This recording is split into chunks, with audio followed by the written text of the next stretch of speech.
Director at LVAIC. And I'm really excited today for LVAIC to be hosting this session. This session is being brought to you by the LVAIC Teaching and Learning Community of Practice.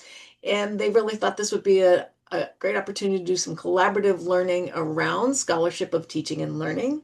So the way today is going to flow is we will have the first half of this session will be an introduction to the scholarship of teaching and learning. And then the second half is going to be a panel conversation with some faculty from across LVAIC who engage in the scholarship of teaching and learning. So a little bit of both. We will be providing you with a survey at the end that will hopefully gather further interest for other types of learning opportunities around this topic and ways for you to get engaged. So please, either at the end, you'll be able to get that survey or we will send that to all the participants after the presentation is over. If you have questions today while the presentations are going on, you can put those in the chat and we will be monitoring the chat in order for our presenters to have an opportunity to answer any questions in the room. And so without further ado, we are going to be recording this session. So just so you are aware that the session is being recorded. So without further ado, I am going to introduce our first presenter. So our first presenter is Sandy Guzman Foster, and she's the Dean for the Center of Teaching and Learning and Innovation and a Professor of Education at Moravian University. So I'm going to turn it over to you, Sandy. All right. Thank you, everyone, for joining us today during your lunch hour. And please eat. We need our nutrition. So you have to munch on something, please eat. Today, we're going to talk about the essentials of SoTL. There's a lot of information, but it's information that you will see that is something that you're going to be, I hope, by the end, I can do this. Okay. I'm hoping that you leave with the I can do this attitude. So let's talk about what SoTL is. It's a systematic study, right? So you look at your teaching and your learning. It's a process, and you go beyond like just thinking about what's your intuitive beliefs or ideas or what's going on in your class to asking these really rigorous evidence-based questions about what happens in your classroom. So I'm going to take a step back just for a second. It is considered research. A lot of times we hear that SoTL is not research, it's not credible. It is. You are actually studying learning and teaching of your classroom, right? So that means that you have to think about asking these meaningful questions about your students' learning, trying out new approaches with intentionality, and sharing these findings with colleagues and also in your disciplinary or the broader higher education community. It's also becomes whatever you do in your class is usually private, right? So you go from private behind closed doors into actually sharing with the world.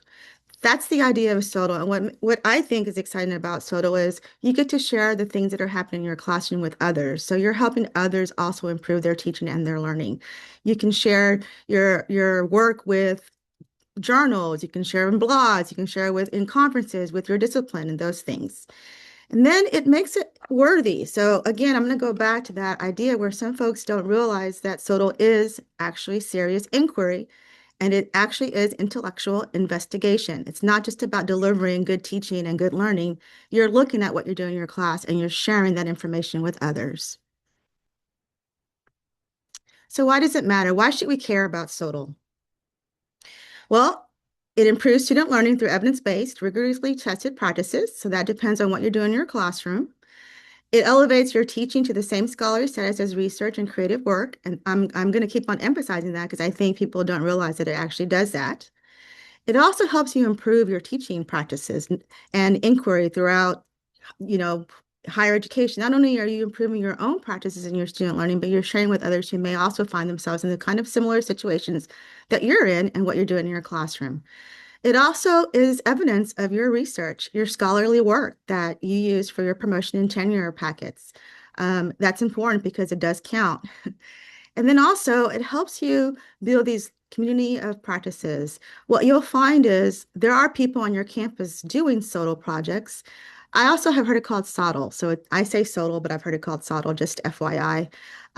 But you end up working together. It actually builds community because you find out that someone in a different discipline is doing something similar in their classroom than what you're doing. And so that it leads to a lot of collaborative inquiry, which you help each other out, which is really great. And again, professional community of learning happens. And then again, it's a collective knowledge. What you'll see is there are SoTL journals, there are SoTL conferences, but there are also SoTL branches in your own disciplinary conferences where you get to actually create this knowledge base of what's happening in your classes and student learning. And so it becomes collective knowledge for everybody who's involved in teaching and learning in higher education.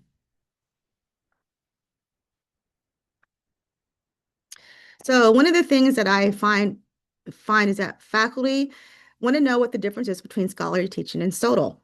It's pretty simple.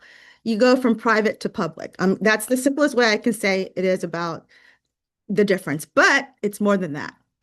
When you are talking about scholarly teaching, that's what we're all doing in higher education. You look up for evidence of things that are working in classes. What is helping students get motivated? What is helping students engage? What is helping students be active learners in your class? So you look those up, you learn about it, and then you think about your own practice and how that can actually fit in your own courses. Then you kind of see, okay, I'm going to try this and let me see how students react. What does it look like? Did it work? Did it not work? And then you use that and you make decisions, but you only do it in your classroom. It's only between you and your students in your classroom, right? It's about improving what you're doing in your classroom. That's scholarly teaching. Scholarship of teaching and learning takes it a step further. Now you're going to really systematically investigate what's going on in your classroom. You're going to actually ask a research question. What is it that you're trying to answer or trying to learn? What are you wondering about a certain intervention, a certain strategy that you're using in your classroom? So you come up with a research question. Then you're actually collecting data, whether that be pre and post surveys, questionnaires, test scores, exam scores, artifacts for reflections, student reflections, projects that students are working. That's your data. That's your data corpus, right? And then you actually submit, you analyze it, whether you're a qualitative, quantitative, or a mixed methods researcher, you're analyzing your data. So as you can see, this is a research project. You're really doing research in your own course. Then you submit it to peer review. So you can either share it with another person in your discipline, someone who also is doing scholarship of teaching and learning, submit it to a manuscript, submit it to a conference, those kinds of things. And then you have it. Your findings are disseminated to the public, to a larger community. So that's the difference between scholarly teaching and scholarship of teaching and learning. I just wanted to make sure that we understand that there is a difference. They're both great, right? But most of us are at the scholarly teaching, but we want to move it to the scholarship and teaching and learning phase. So I'm just going to ask you real quickly, now that you know the difference, just think about it. And if you want to share in the chat, please do so. Looking at the difference between the two, where do you see yourself currently? Scholarly teaching? Are you already engaged in some scholarship of teaching and learning? And then what's part of your scholarly teaching practices are you already part of? Are you reading the literature right now, trying to figure out what's going on? Are you using evidence-based strategies? Are you gathering student feedback? I mean, we all gather exam scores, we all gather essays, we all gather those kinds of things, and that's feedback. But are you examining them? Or are you just grading them? Right? And then what would it take to move out of your current practices towards SoTL? What's one question you could formalize, one data set you could analyze more systematically? So just take a few minutes to reflect. And I don't know if anyone wants to share. You can share in the chat, but I really want you to think about this. So I'll stop talking for a minute and let you reflect on where you are.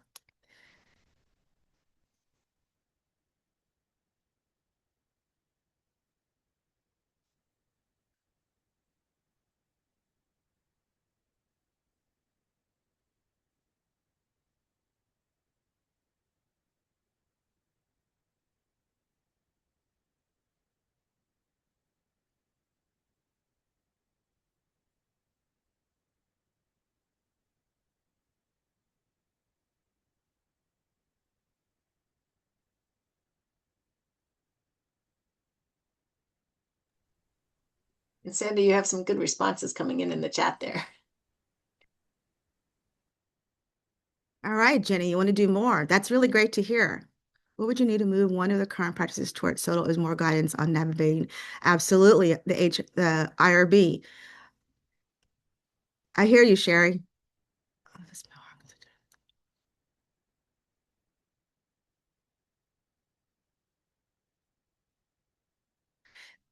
I agree, Christina, a mixed space.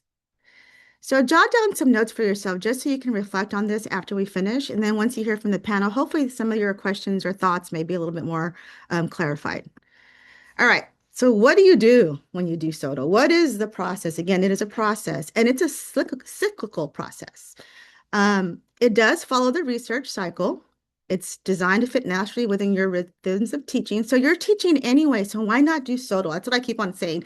You're doing it anyway. Just take it a step further and do something, right? So the first thing you want to do is you want to identify a question about student learning. Again, those are those wonderings. What are you wondering about critical reflection in your class? What are you wondering about lab reports that students turn in? What are you worried about? What are you wondering about when it comes to students problem solving? So those kinds of things. So what is a question that you might, and the big question there is how is AI working as a thought partner, right? Those are some questions. Then what you do is you take your question and then you review the existing literature on that topic. So if I want to learn about how AI is helping instructional designers create curriculum for K-12, then I would look for literature on instructional design and K-12. And then I would look specifically for utilization of AI, right?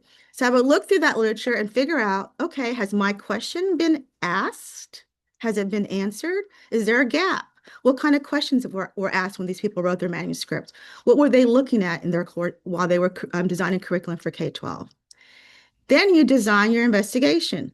So that's when you decide, okay, what kind of data am I going to collect that's going to help me answer my research question? So if I'm going to do a qualitative research, if I do a qualitative research, am I going to ask my graduate students to turn in their curriculum and what part of AI they used? Am I going to ask a pre and post questionnaire? How much do you know about AI? What is your literacy level of AI? Those kinds of things. And at the end of the course, ask the same questions again and see how that changed. So there's different kinds of ways that you can investigate. We need IRB approval if you're going to present at a conference, if you're going to submit to a manuscript. It is critical that you do that. Most SOTL projects are exempt. So it just depends, right? That depends. And also, I would highly recommend you contact your IRB office, but you must obtain IRB. But also, you have to get consent from your students. Just because they're in your classroom doesn't mean that they're consent to participate in the study. And we're going to go over that in just a second about ethical considerations. You collect your data, you implement the strategy, the intervention, you collect your data, you analyze your findings, whether you use qual, quant, or mixed methods. Then you share your results publicly, whether it is if you're going to share among your peers, if you have a brown bag lunch on your campus, or if you have a research time where faculty share their research, share those publicly. I would start off on your campus just to get you comfortable what that looks like. Also, you can submit to a manuscript, and I'm going to give you some resources at the end of what kind of resources you can go to for how you can actually publish and who you can contact. Then you reflect and refine. So what did I learn about my graduate students who are instructional designers for K-12 curriculum? What did I learn? I take whatever I found from my findings and then refine my course for the next time I teach. So that's what I mean about cyclical, right? And I can continue to study it, even if I could, 3 years down the line, I've studied the same question. What does it look like now? How has it evolved? How have their practices evolved? Those kinds of things. So that's why it's a cyclical process. And you just keep on going back, you refine. And the best thing about it is it helps your classroom get better, right? You're already probably doing great things. And that's the whole idea is to share what you're doing. But as you continue to do the SOTL, it gets better. It gets better. It's not a one-time project. It's an ongoing cycle of inquiry, right? That will deepen your understanding of teaching over time. So this is why SOTL is so important. So what are some good SOTL questions? This is one of the things that I think, one of the things I will say right now, do not ask a question that can be answered with a yes or no. We already probably know the answer, right? So you want to ask a question that's going to lead to some kind of investigation that you are. So you want to focus it on student learning, not just your teaching.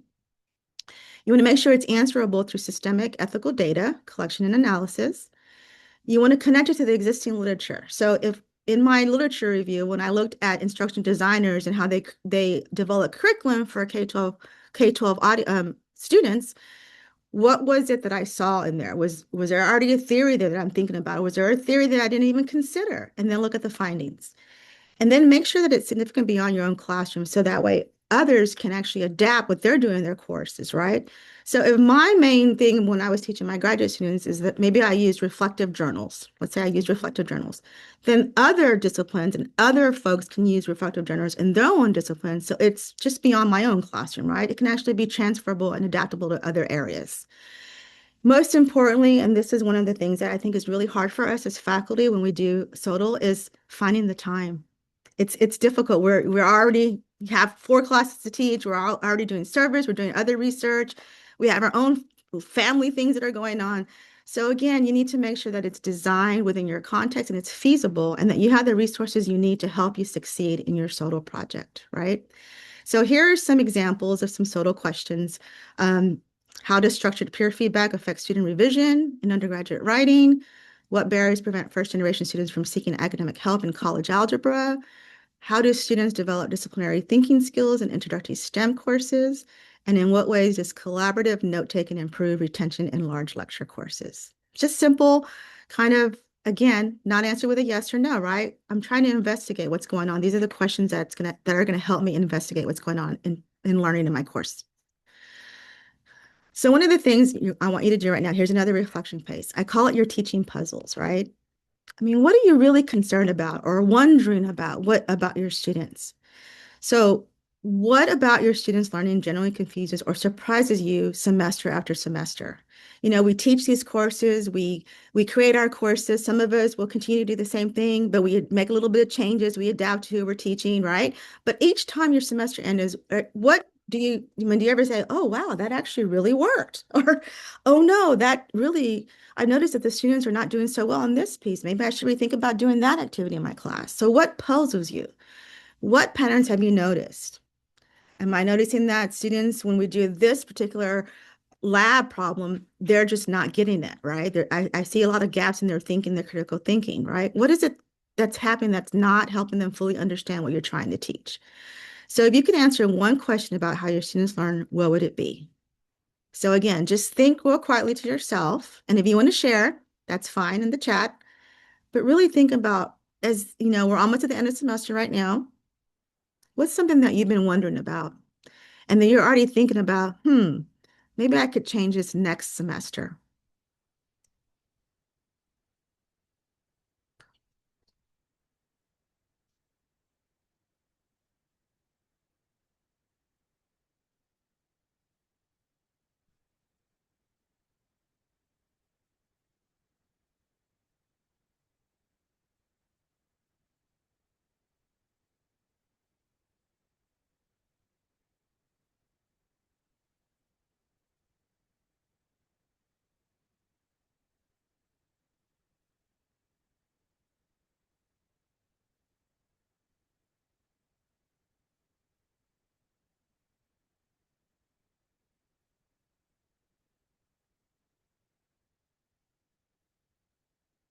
All right. I want you just to think about that.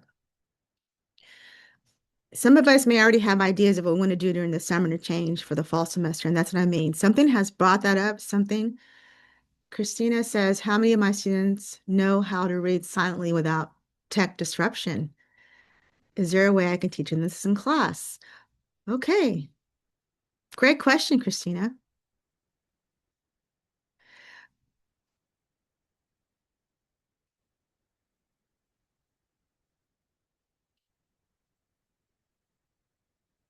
That's a really great question. Without tech disruption. Yep. Okay.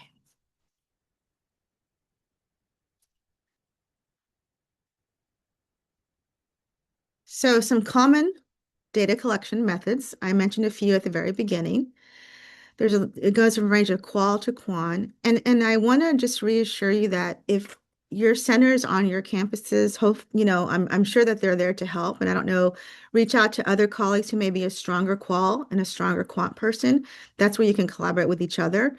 There's help, just have to find it and look for it. But it's possible, trust me. So you can use assessments and inventories. That's what I talked about earlier, pre and post assessments, right? Surveys and questionnaires. You can include open-ended surveys, which capture student attitudes, perceptions, and self-reporting learning experiences. Some faculty have done focus groups and interviews. And the great thing about you doing this in your own course is that you don't have to, schedule time to meet with them about doing a focus group. You can actually take class time to do your focus group.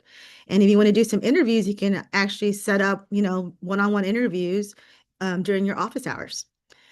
Then you would also choose assignments, exams, maybe portfolios that actually give you authentic evidence of their learning.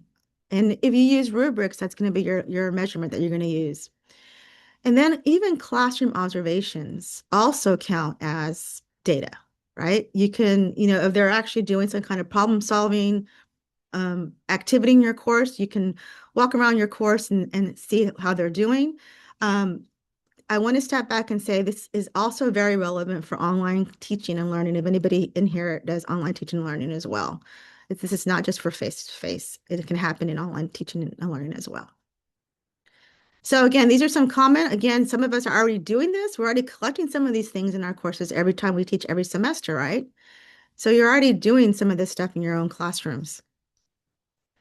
So we have to be ethical when we're doing SoTL, just like any other research project.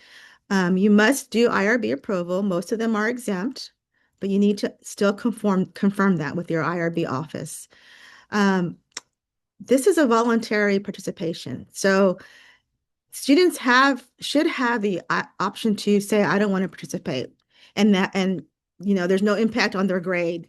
And it's not going to affect their relationship, right? So they need to be able to say, you know what, I don't want to participate in this, and that's okay. And we shouldn't coerce them to do that either because it's strictly voluntary.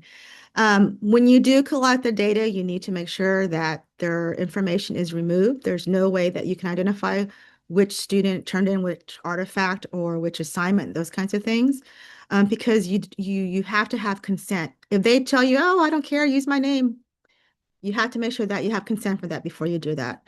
That consent piece is really, really important. And then also, there is a power imbalance when you're doing this, right? It's important for you to, like I said, don't coerce them to participate if they don't want to. Just go about what you're doing in your teaching and learning. Just know that when you collect certain artifacts or you're doing a pre and post, that student's particular artifacts or their assignment or their pre and post will not be part of your data. So it's important that we understand that this is really important. And you can collect your consents after grades are submitted or use a third party when possible. So you want to make sure afterwards. So, and I've done that before in the past where a student would just create this really beautiful reflection. So I contacted them and I said, hey, I didn't get a consent, but I'm realizing that I believe yours is a great example. I'm going to send you a consent form. Do you mind? And they would sign it. So it just really depends. But you need to get consent form before you start the data. You first get IRB approval before you start your project. You have to have that first. You also have to pass out consent forms to your students before you start collecting data. So that way they know you're collecting assignments, you're collecting pre and post surveys, whatever it is you're doing, projects of some sort, all of that needs to be done before you actually start doing your data collection. It's really important to understand that. All right. Now, I want you to think about what you already have that you're using as evidence of your teaching and learning. Now, how might you look at the same evidence through a research lens? I mean, really reflect on this. Again, we already collect grades, survey results. Some of us do assignment feedback, end of semester reflections. We look at attendance patterns, right? How could I look at those through a research lens and what kind of patterns emerge if you analyze it more systematically? So for example, maybe I notice that at 7:30 in the morning, my students are not coming to my college algebra class as often as I would like for them to come, right? I'm like, okay, what's happening? Is 7:30 too early? Or what I need to do here to help them get motivated and engaged in my classroom, right? So then I start to develop things that I can do that want them that help them want to be in my class at 7:30 in the morning. We're bright and cheery at 7:30 in the morning, right? So I would start working on that kinds of thing. What can I do?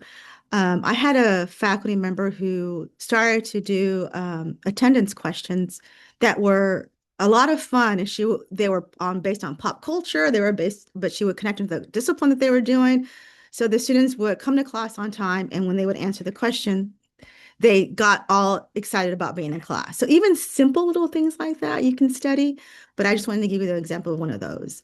Now, how would I collect? So it says one small change to your data collection practice would make your evidence more rigorous.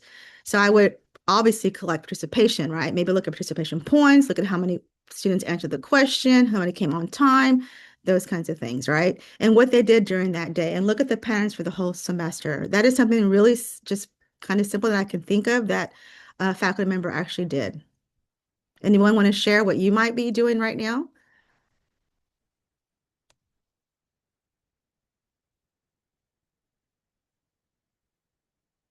That's something that, you're thinking about right now. After you've seen this, you've heard about this, and you're like, huh, okay, so I collect student reflections, but how can I turn that into a research project?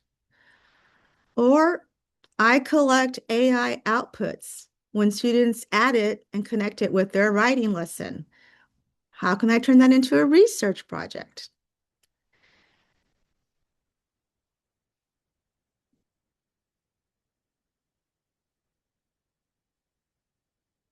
How do graphic organizers help my students organize their lab reports? Graphic organizer would be the strategy you would use, right? So just continue thinking about these things as I go through it. So once you collect your data and you analyze your findings, it's time to disseminate your findings, right? Conferences. So the International Society for Scholarship of Teaching and Learning is one of the largest conferences out there for anyone who's doing solo work. These are not, I don't know when was the last time they had in the United States of America, but this fall it's going to be in Canada. Then you also have discipline-specific conferences. One of my favorites is the Lilly conferences. That is where you really learn what other faculty are doing at other institutions of higher education. And Lilly happens in San Diego, Austin, Traverse City, Michigan, I believe, and then um, oh, I think it's Charlotte. No, somewhere in South Carolina. I just can't remember that where it is in South Carolina. But that one I would highly recommend Lilly conferences if you can go to those. Those are fantastic and fabulous, especially for faculty who really want to know what's happening in other people's courses in a variety of disciplines. And then also there's campus symposia. Some teaching centers, learning centers often host annual showcases open to all faculty. It's one of our things that we want to do here at Moravian and hopefully LVAIC as well. That's we're shooting for something like that. Teaching and Learning Inquiry, that's the iSoTL's peer-reviewed journal. It's online, so you can check out other articles that have already been written, so you can see what SoTL looks like. And then there's also the International Journal for SoTL, College Teaching, and then look at your discipline-specific education journals as well, right? Um, if your campus is already doing SoTL, have faculty share what their projects are like. Make it a repository on your campus. Create some teaching circles, I'm sorry, fact learning communities. Those are really important because you help support each other through your SoTL projects. What you'll find is faculty may come into a faculty learning community with a research question and an idea what they want to do. But once they start to hear what other people are doing, then there's some connections about, oh, you're doing that, I'm doing that too. So then it turns into a collaborative learning community. It's really amazing how that works out. Um, so that happens as well, but it's not a race. One of the things that I always tell our learning community is your SoTL project depends on how you're doing what you're doing in your course. This is not a race to see who gets to finish it first. So you do what you do and you follow the processes that is very important for you. But it's really important that we support each other. So we share how we're doing, we share what's going on, we share some of the challenges we may be having. And it's really great to have that community in your campuses. Department colloquy and faculty meetings, share your SoTL work with that. Some people share their SoTL on blogs and OERs, and then workshops led by your campus teaching center, right? Start with your audience already gathers, then expand your reach over time. Start small with your own colleagues, and then you're going to expand. So how do you get started? Start small. I'm telling you, don't go big. Start small. You don't have to have a grant, a research team, or sabbatical. You just realize that you're going to go in the fall semester. You're hopefully thinking about something already. Pilot studies is a great way to start. Several faculty that I've worked with have done a pilot study first, just so they can go through the process of SoTL. That helps them fine tune their SoTL project for the next semester that they're going to actually do the project. So it's okay to do a pilot study. That gives you the time so you can see how long it takes, what kind of data you can collect. It gives you an idea of what it means to do that SoTL project. So I encourage pilot studies if all possible. If you're at that point where you're like, I don't know if I have time, I don't know, like, start small, right? Find your people. There's people on campuses, on your campuses, hopefully that have done SoTL. Ask around, look for mentors. Your teaching and learning center hopefully is the first stop that you can go to. And then build your inquiry habits. Start a teaching circle, focus on inquiry. Reading and discussing SoTL literature together also helps build momentum. So SoTL thrives in collaboration. That is the key. It's also interesting how some SoTL also leads to interdisciplinary collaboration. That is the strength of SoTL. Because you'll see that someone is asking the same question, but it's just a different discipline. And then seek funding. I know budgets are kind of, all over the place today, but look for mini grants through your institution, your professional association, or teaching focused foundations. They're out there. Some of the challenges, time is the biggest challenge, right? Again, look into what you're doing already and study your own course, and then start with a single assignment or one semester of data. Many faculty weren't trained as educational researchers. That's okay. Seek mentorship, attend SoTL workshops, and collaborate with a colleague who has that methodology, complementary methodological expertise. Just like I said, I'm not a strong quant, but I have done mixed methods. So whenever I have questions, I will seek out a colleague who is really strong in quantitative methodology. IRB can be scary, can be slow, but you've got to do it. So make sure you contact your IRB office. So just start early. So if you're thinking about doing a SoTL project in the fall semester, turn in your IRB application this summer before the fall starts. Start really thinking, even turn it in now if you already have an idea of what you're going to do. And then limited recognition. Some promotion and tenure systems undervalue SoTL. Document your impact carefully, publish in peer-reviewed venues, and advocate within your department for broader definitions of scholarship. That is really, really important. And that's why I keep on going back saying some people don't see it as scholarship, but it is. It's research. So what are your next steps? What obstacles, real or perceived, might prevent you from engaging in SoTL? Which feels most significant right now? Who on your campus or in your professional network could serve as a SoTL mentor, thought partner, or co-investigator? And then what is one small concrete action you could take towards SoTL in the next 30 days? Write it down, share it with your someone for accountability.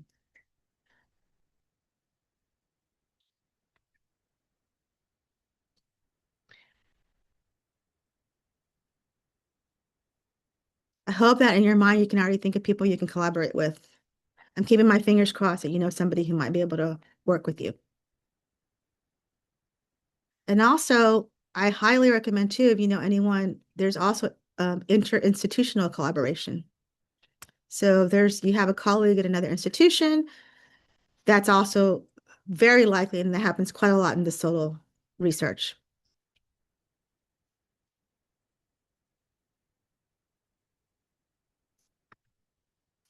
So some key takeaways. SoTL is an accessible, powerful form of scholarship that begins right where you already are in your classroom with your students. I mean, it is accessible. This is a lot of information. I don't want you to get overwhelmed, but once you start, you'll see how it is easily accessible. And since you're already doing everything anyway, why not research it in a systematic way? Why not collect data? Why not analyze it and write about it and submit to a journal, right? So SoTL is systematic and public. Scholar teaching is not SoTL. It's before you get to SoTL. Start with a genuine question, right? A really authentic curiosity about what your students do or don't understand, right? Not, oh my God, I want to publish this. Start with what you want to do in your class first, um, not with a method or a publication goal. That should be the farthest from your thinking when you're starting your SoTL projects, because the whole point of SoTL is to help you enhance your teaching and learning for your students, right? The publication is the cherry on top of the cake. At the end, you're like, okay, I'm going to write about this, but don't start with that idea. Start with first what you're wondering about your courses and your students. And you don't need to be an expert, right? People who start SoTL start with small. right? Pilot studies, and then then they actually do the study, and then they become these experts because they're practicing and doing it over and over again. That's really important. If you have to do a pilot study in 4 of your courses, do that as well. So it just depends on what's feasible for you and your capacity of your responsibilities as a faculty member. And then also collaboration is key for SoTL. No one ever does SoTL alone. I think that that's how faculty will lose the motivation to do SoTL if they're doing this by themselves. So build a community, right? It helps us also really have and build a collective understanding of teaching and learning. So that is the goal of SoTL is how do we make sure that we share what's happening in our courses, our student learning with the world. I'm going to say the world. And so that way people can adapt and take what you did in your course and do it in their course. And then they could see how it works with them. And so ultimately it's like the domino effect. You're impacting other faculty and other students across the country.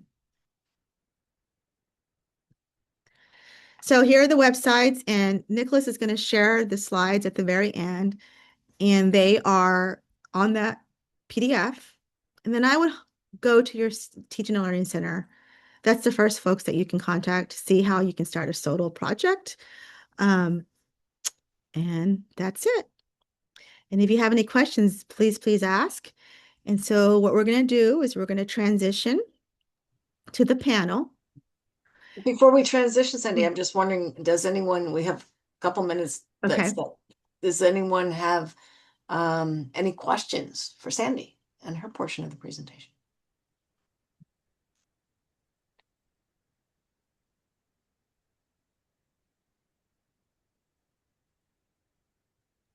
There was a good point made by Christina in the Yeah. chat of thinking about different disciplines that might be worth taking a look at.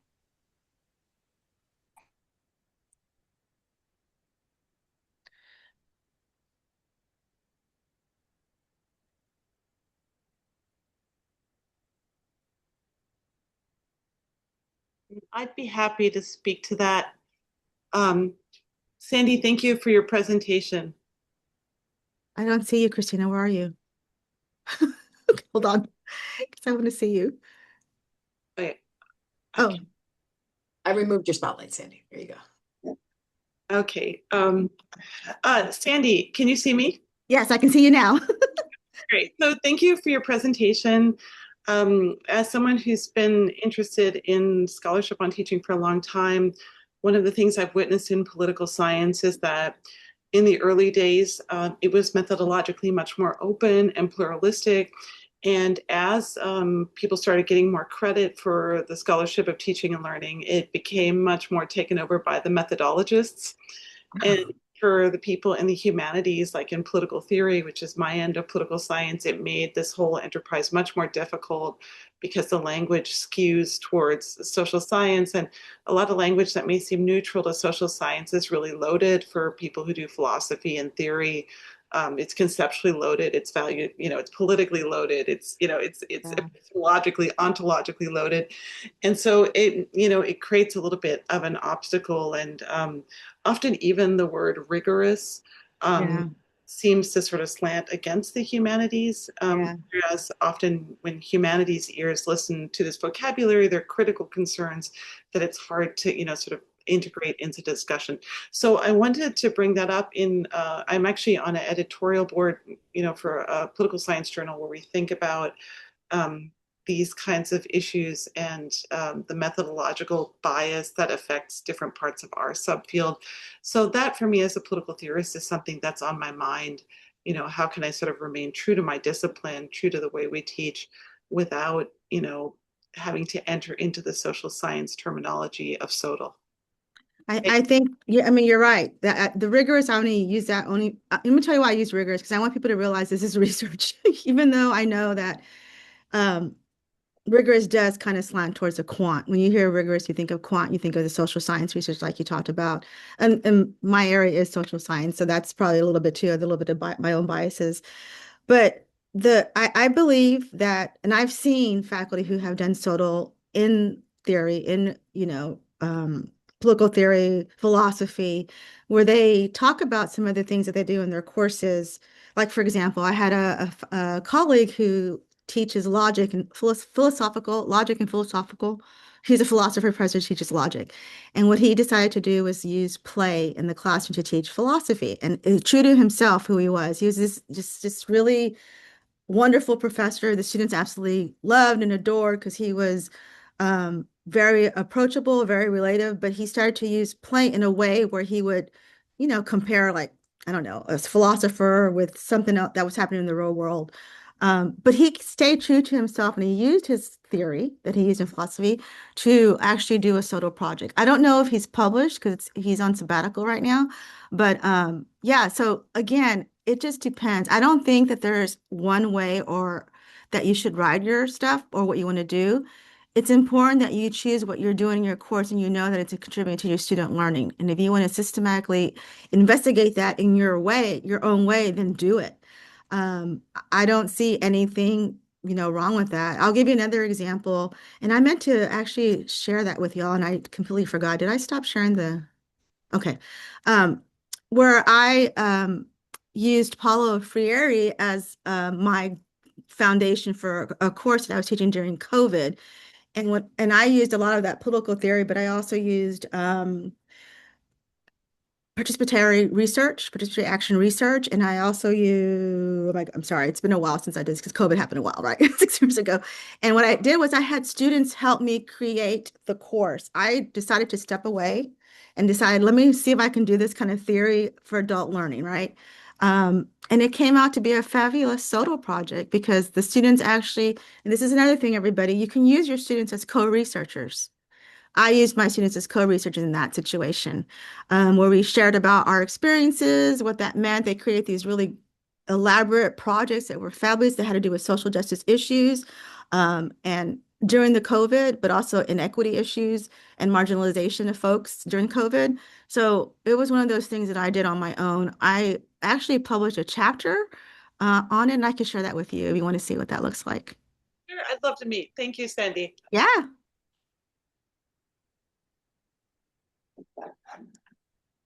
Any other questions? All right. Should we move on then? Okay. Thank you, everybody, for hanging out with me. All right. Next, we're going to do the panel. Dr. Amy Favor, who teaches in the Department of Biological Sciences and is the director of the Learning Commons at Cedar Crest College, will facilitate the panel. Amy, it's all yours. All right, great. Thank you so much. So what I thought we would do first, we have 4 panelists, and I was hoping that each of the panelists would introduce themselves and say their discipline, as well as what institution they're from. So we'll just do a quick introduction so you know who our panelists are. And then following that, we will proceed to go through a set of questions for our panelists as well. So I think maybe we could, on my screen, I see Yvonne first. So if you want to go ahead.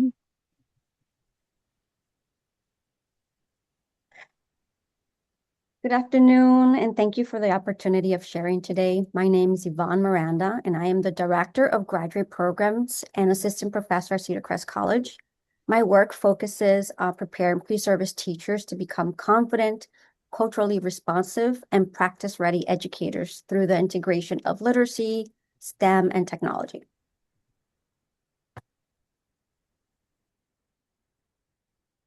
Mark, if you want to go next. Sure, thanks. Hi, everyone. My name is Mark Koch. I am an assistant professor and the capstone coordinator in the occupational therapy doctorate program at Cedar Crest College. And Kathy? Hi, thank you for having me. Thanks for organizing this. I'm Kathy Willett. I teach in the history department at Muhlenberg College, and I'm the former director of Latin American and Caribbean Studies here at Muhlenberg. And Laura? Hi, everybody. I'm Laura Gattusian. I'm a professor of biology at DeSales University. Excellent. So maybe we'll just keep that order. If people can remember on the panel to answer the questions, that would be great.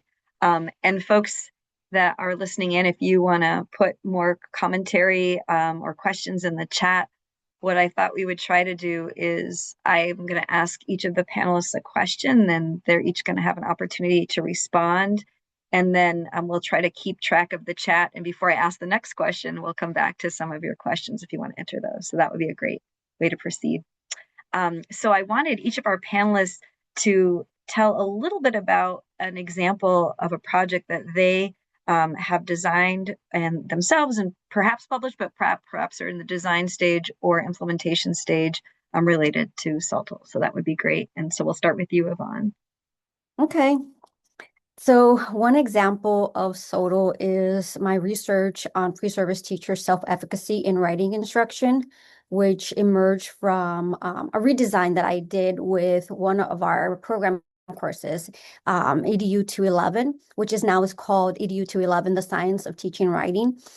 But the redesign, and I think, and just to backtrack myself a bit, I started it as a pilot design where I saw that there was a gap, and what I did was our program offers 3 literacy courses, which are heavy on reading instruction, which then limited writing instruction. So I observed that many of the classroom or pre-service teachers lacked both confidence and foundational knowledge in writing pedagogy.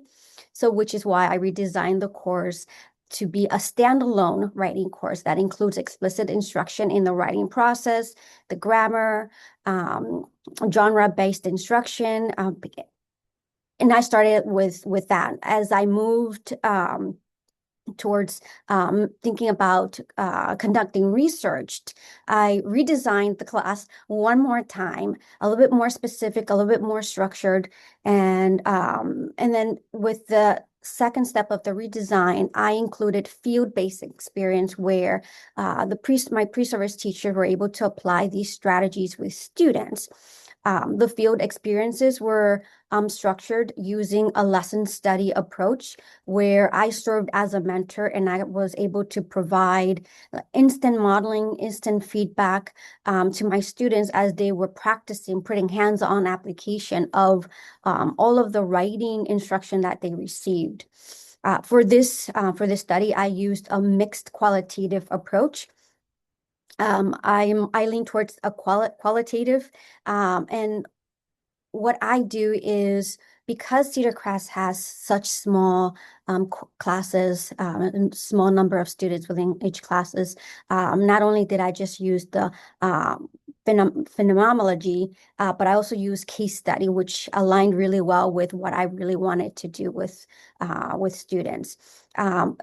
And during this approach, I collected several types of data because I really wanted to make sure that I triangulated the data that I was collecting. So I collected lesson plans, I collected reflections, teaching reflections. So after students would work with their small group of students or saw me modeling, they would, at the end of our lesson or our class, they would reflect and provide that reflection. I collected feedback cycles, and then I also did a lot of observations. So because I was there during their field experiences, I was able to just write some observations of what my pre-service students were doing, how they felt, how their teacher affect, how they approached their strategies, their thinking on the spot, how they designed their lesson plans using student data that they collected along the way. So I was able to collect a lot of good data based on what I was able to observe with my students. So this approach, it just allowed me to, again, structure my study in a way that my students were supported. I was able to model for them on the spot. They had those real world applications that influenced their development as writing teachers, because that was also important. I really wanted my students to see themselves as a writing teacher. And in that moment, and because writing is part of literacy, it was also important to ensure that they also develop good connections with reading. So all of that was part of the research study. And this was a 2-year study after I went through IRB. And right now I'm in the process of writing everything up. But that's one of the examples I have done right now. All right, I Great. guess. Oh, sorry, Amy. So good. No, go ahead, Mark. I was just saying, go ahead, Mark. Okay, thank you. So I'm really interested in relational approaches to teaching and learning and strategies that optimize participation engagement. It's something that aligns with occupational therapy. And so about a little over 5 years ago, I went to a national conference. They had a pre-conference workshop on SoTL. And at that pre-conference workshop, I met a couple of colleagues who had similar interests. And so over the last 5-ish years, I have, with a partner from Boston University and Midwestern in Chicago, been scoping the literature on inclusive teaching in higher healthcare education and how it is implemented in the classroom.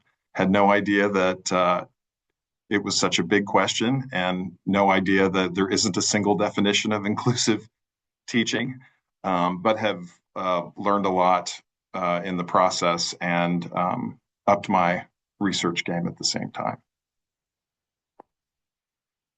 Great. Thanks, Mark. How about you, Kathy? Hi. I just want to preface this by saying I'm not an expert in anything, but what happened with me was that we were in COVID lockdown and I was bored, and I'm a Brazilianist by training, and there was no way I was going back to Brazil at any point in time. So I started just reflecting on what I had learned about a particular course that I had been teaching, where I had gotten student consent over the years. It's a course called Race, Ethnicity, and Gender in Latin America and the Caribbean. And it fulfills a lot of different requirements here at Muhlenberg. It's integrative learning, it's a diversity course, it's a history class, and it counts for Africana studies and Latin American studies and women and gender studies. So I would have started asking myself is how can one course actually do all those things and do them well, right? So it was more like trying to stab myself with a fork and wake myself up and see if actually what I was doing was meeting all of those different goals. And so my point of inquiry was to start looking at the different value rubrics from AAC and U on integrative learning and courses that focus on writing and diversity and so on and so forth. So I really just, I mean, I honestly posted those rubrics behind my computer on my wall. I was just constantly thinking about them and sort of memorizing the language and then looking at the student feedback and reflections that I had gotten consent on. And I looked at effectively 4 different iterations of the class. So this has been like a long time coming, I guess, even though I didn't realize at that stage that I would be, looking at SoTL as a field. But I really started in 2009 gathering feedback, like as soon as I arrived at Muhlenberg. And then there was another iteration in 2011, 2013, 2018. And then I had 2 sections that were remotely taught. So part of my area of inquiry was, does this actually translate as a class that's not face-to-face in the same way that we teach at Muhlenberg? And so I started thinking about the multiple forms of assessment that I had collected. I started coding for key terms along with the value rubrics and the rubrics that we use here at Muhlenberg. And I'm weak in that, right? Because I'm trained as a historian and we have, limitations in how we deal with numbers, frankly.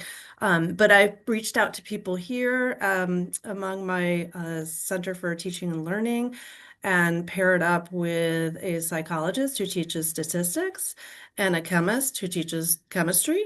And the 3 of us together, who were all working on SoTL projects, analyzed each other's research, pointed each other in the right direction.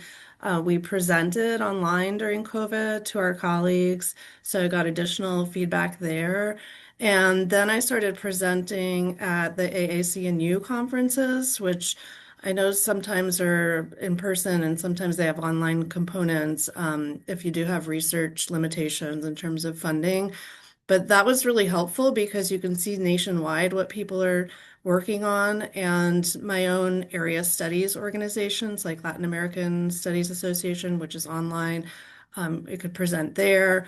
And I think that what I learned about the process is that even though I'm not an expert in any way, that as a humanist that I could really contribute to the ongoing dialogue across multiple types of journals.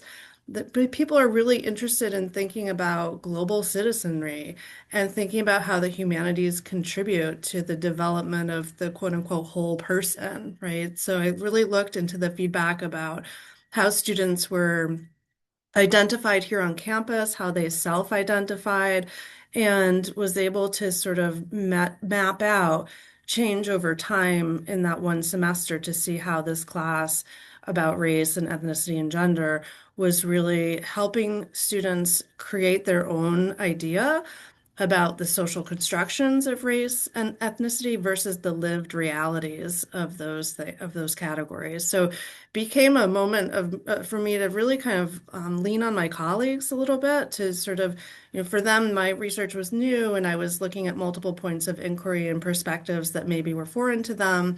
But together we were able to kind of get to, from simple connections of synthesizing and transferring to actually creating, research questions and methodology and design that made sense to the places that we were hoping to publish. I can talk more about areas of publishing if people are interested in that and how I found journals and so on and so forth.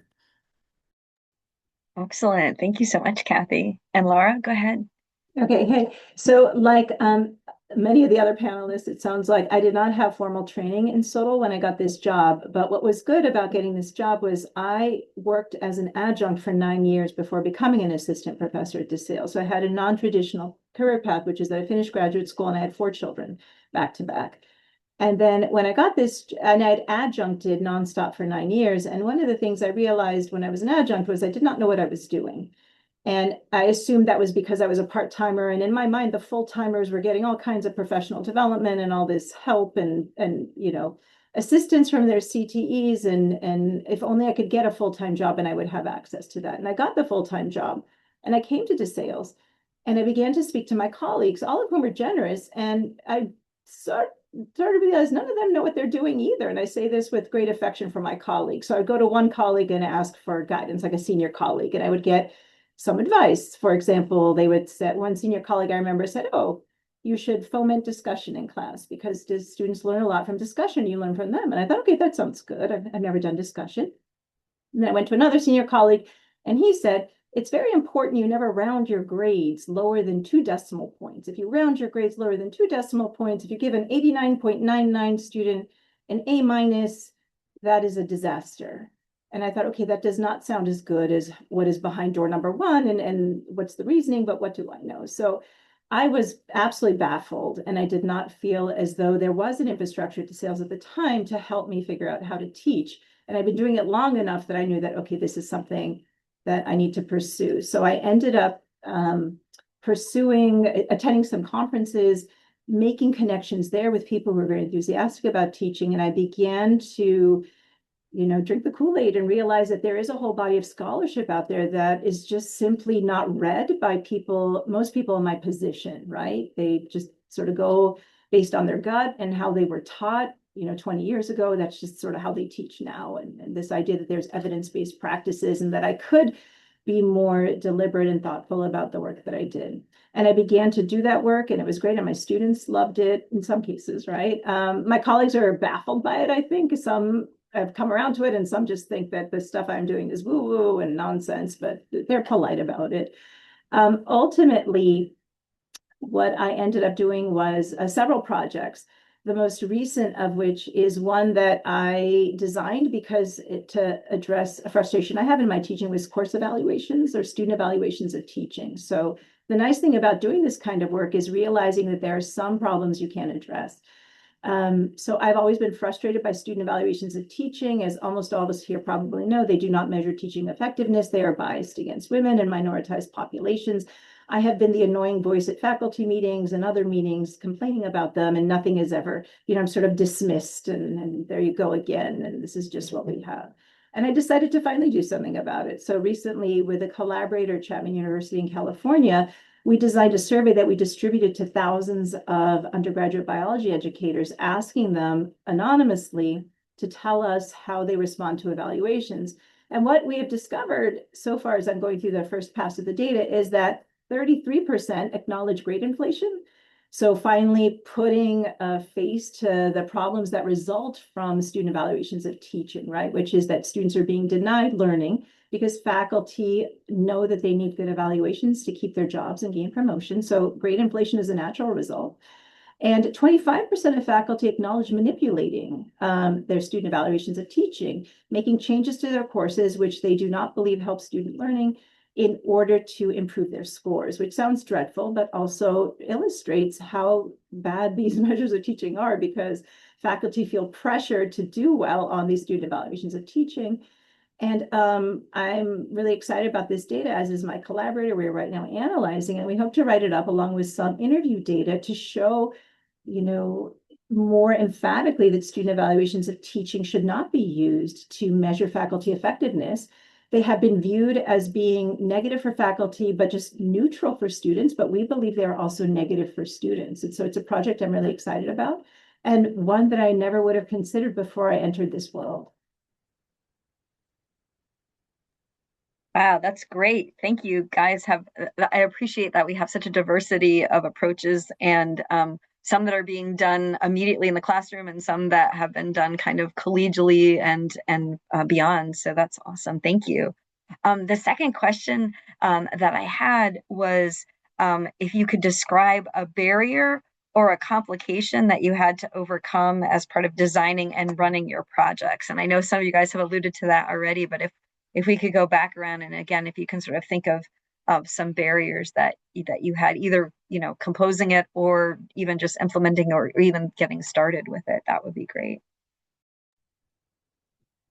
So one of the challenges I encountered as I'm so excitedly trying out my new redesigned course, thinking that it is like, yeah, we're going to go through the curriculum and my previous pre-service teachers are going to receive all the knowledge that they need in order to be good, effective teachers. And I have to say that this course is designed for the pre-K to fourth grade teacher. So we're talking about elementary students. So one of the challenges was that as I'm teaching students all about writing, I'm noticing that our pre-service students have limited writing knowledge and they don't like to share what they don't know. So oftentimes I'm like teaching in a room where there's like crickets, there's no sharing, there's nothing happening. So that was a struggle for me to just gauge what they know and what they didn't know. But ultimately, it just helped me redesign the course, which is why I said I redesigned the course once again in order for me to be very intentional with the instruction I was providing my students. I needed to go back and help students, pre-service teachers, understand what was sentence structure, what are the different types of conjunctions, and when are they appropriate to be used, transitional phases or genre development. I really needed to go back and teach them, break it down for them and teach them step by step. Not only that, I found that as being challenging, but also when and throughout discussions, noticing that as the students were participating in their field, which are separate courses than my own course, I noticed that a lot of them did not see writing instruction happening in the school. So there was an absence there. It was very limited exposure for the students. So again, which is why this second time where I redesigned the course, I needed to make sure, okay, the course needs to have field embedded in a way that it wasn't field. So I needed to somehow convince my students it's not field, it's just part of class time. But we're all going to be traveling to school. We're all going to be working with students. We're all going to be lesson planning. So it was part of the coursework where they needed to have their lessons already designed. And then as they're teaching students, they needed to collect student data. So once again, part of that was classroom instruction. Let's evaluate that student data. Let's adjust the next day's lesson plan. And then it became a cycle. So it was a cycle that at the beginning, it's just helped me to become a better teacher for students, how to support them, how so that they can develop their own skills, their own pedagogy, their own teaching style in an environment where they felt comfortable, because it was an environment where they got feedback from their peers, myself, and then it was just an opportunity for them to just grow. And it was amazing for them to grow from the beginning of the semester towards the end of the semesters, where their confidence, it just got it got boosted, their level of knowledge, that so much that this just surpassed as when they went and stepped into field 3 and field 4, which are stage 3 field courses, where they are delivering instruction at that time and even doing student teaching. I saw my students be able to provide lessons, to provide teaching instruction, and even so, where the student teachers were also helping mentor teachers with their writing instruction, because it's something that it's absent nowadays in schools, and it's something that it's very much needed, because writing can be done in social studies, it can be done in math, in literacy, in science. It's in all content areas, so which is why it was really important. But that was one of the challenges that I noticed immediately, was students' lack of writing knowledge. Great. Thanks, Yvonne. Go ahead, Mark. Just more broadly, a couple of barriers. Time. It's really important, or I found it's really been important and helpful to block off chunks of time on my calendar. I know that sounds probably very basic, but it was important to do that. I also think for us, we didn't really understand how big our research question was at the beginning, and so we twice had to modify the question. First, we were looking at inclusive pedagogy in across all higher education literature. I can't remember how many articles that generated, but so we limited to health-related professions, since we were all part of health-related professions. That still meant we reviewed around 9,000 abstracts to whittle it down to 74. And we had so many articles in front of us that we just hacked away. I can't think of a better word, like hacked away at it for several months. I wish, one thing, if I had a do-over, is that I wish we had thought about, done a little bit of backward design, sort of like, where do we want to be at the end? And then how do we work backwards from there to make sure that our pacing is actually keeping up with the literature. We had to go back and, once we finished that first chunk of articles, we realized such a significant time had passed that we needed to go back to the literature and search the literature that had been published since we actually started the review. And then, we had things like life getting in the way. So there was COVID. One of us lost a spouse. Another one changed their careers. We, obviously didn't anticipate all those life transitions, but we were very committed to the project and were eventually able to see it through. Awesome. Thank you, Mark. Go ahead, Kathy. Yeah, I'll try to be brief so we can get to the other questions. I have a couple of different obstacles. I think one was just myself, just general imposter syndrome and trying to create that time to reflect and to write. And I do think that the one area that is hard, I guess, if you don't know, if you don't have anyone on campus sort of directing you about exposure and feedback and conferencing and so on and so forth, that all comes from you. You sort of have to make that happen. I will say I found really very helpful resources, the Elon University's Center for Teaching and Learning. They have a great website. I can drop it in the chat if anyone's interested. And there's also one at Kennesaw State in Georgia that's helpful for looking for places for publishing and just general conferencing. The Lilly conference is mentioned on that site as well at Elon. And then I think the last obstacle is just making sure, and I think Sandy touched on this, that you're documenting the importance of your contributions in SoTL, because I do think there's a tendency, at least in my field, to prioritize the scholarship of discovery over everything. And so making sure that your whatever your discipline is, like for Christina, political science, our National History Association has websites that are devoted explicitly to talking about the importance of SoTL as a real form of, to use Sandy's term, rigorous research. And so I think it's important to share that with colleagues as you're going through the process so that they know what to expect if you're coming up for a particular review or tenure or advancement to professor. Great, that's really helpful. And Lara, how about you?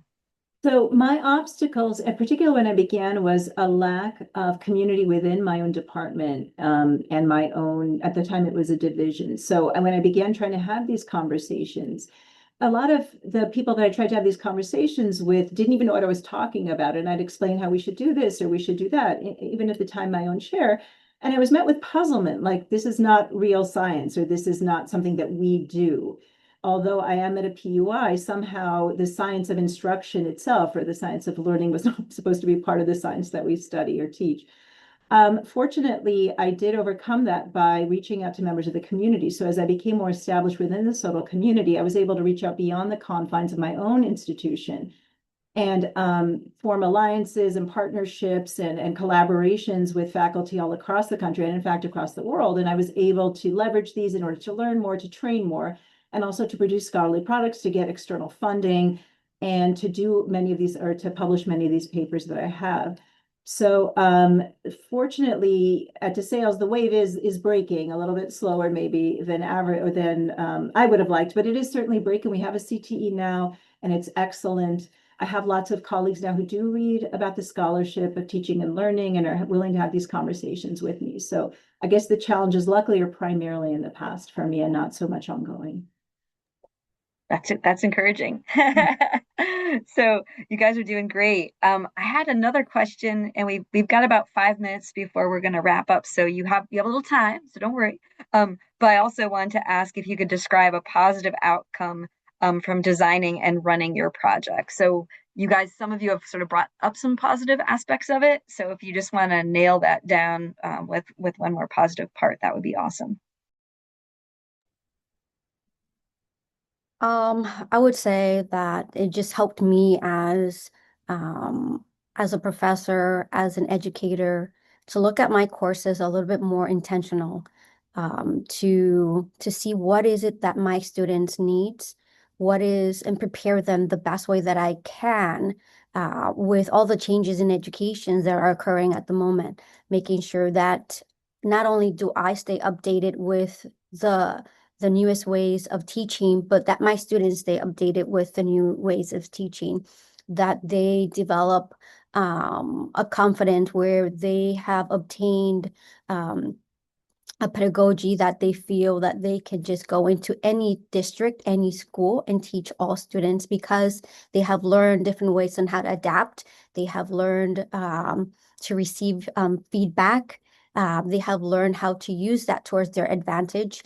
And with the design of my course, not only that my students at the end, left with gaining their self-efficacy, their self-esteem, their writing knowledge has increased, but they also learn how to explicitly write lesson plans that targets genres, that target students' data.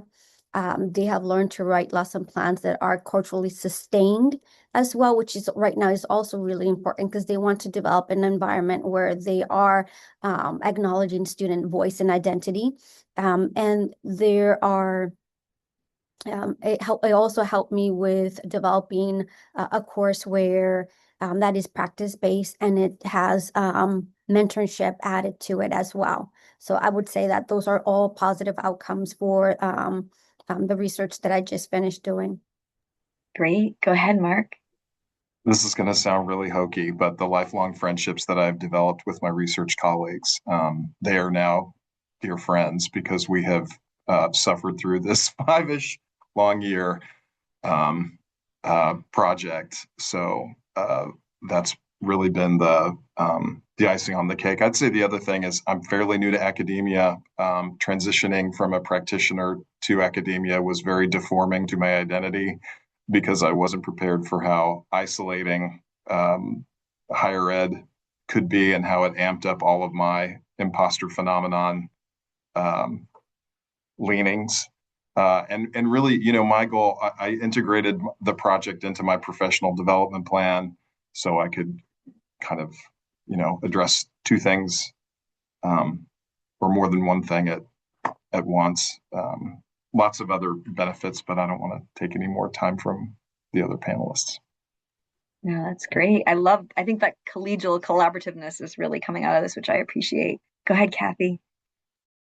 Sure. So I think a couple of things quickly. One that came out of this was that I began, after I did publish a couple of things, I began to receive more inquiry from people around the country, asking me to review things, or one of the journals that reached out asked me to participate in a retrospective issue, like a special edition. I mean, it's amazing how, quickly you can create these relationships, like Mark is saying.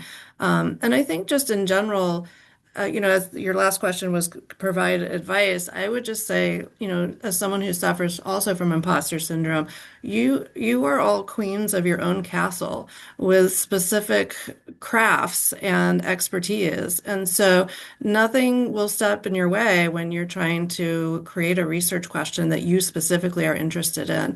Especially, I think academics like to problem solve. And so if you think about the problem that you're trying to solve and a way to do that creatively in a way that inspires yourself and other people, I think that's important to remember that we are experts in our field, despite what other people may say about us.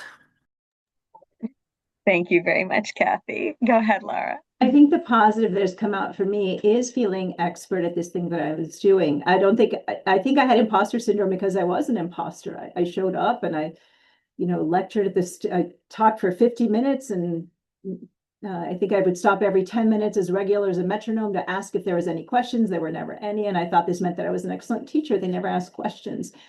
And so to feel as though I am an expert in what I am doing, and when I am uncertain about something, to know the resources or the individuals that I can use to bounce ideas off of, to not feel like I have to have this bravado to mask the fact that I did not have formal instruction in teaching and then was thrown into a full-time teaching role.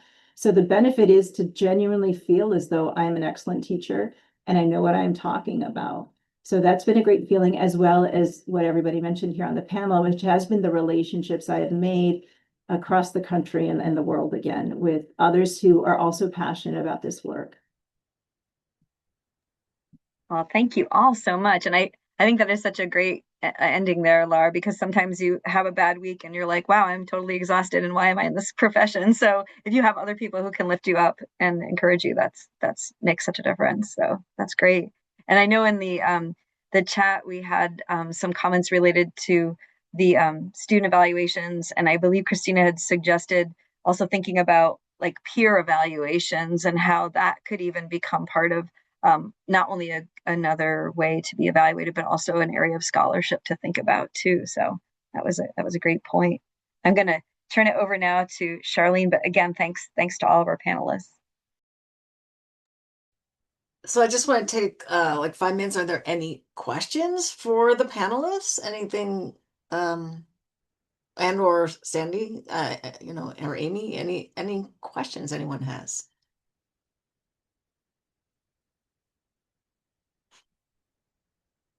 We're gonna unspotlight folks, and if you go back to your gallery view, you should be able to see the room.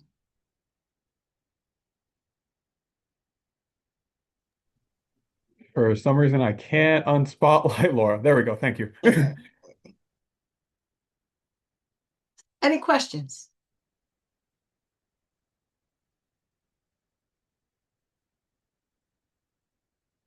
One thing we want to do, and Nick's going to drop this in the chat. We do have an evaluation, not an evaluation, a survey for you to gather more interest, to see if there is interest in additional learning and programming around SoTL.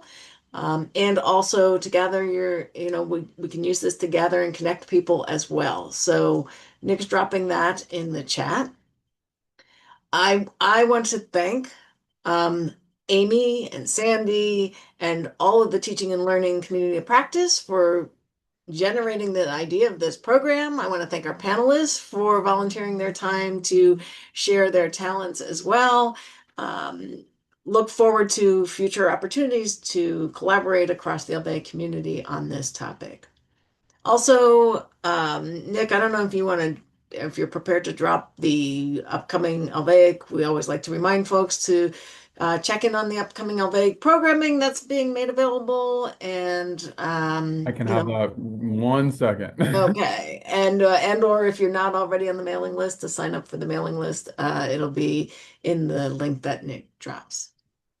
Any other questions?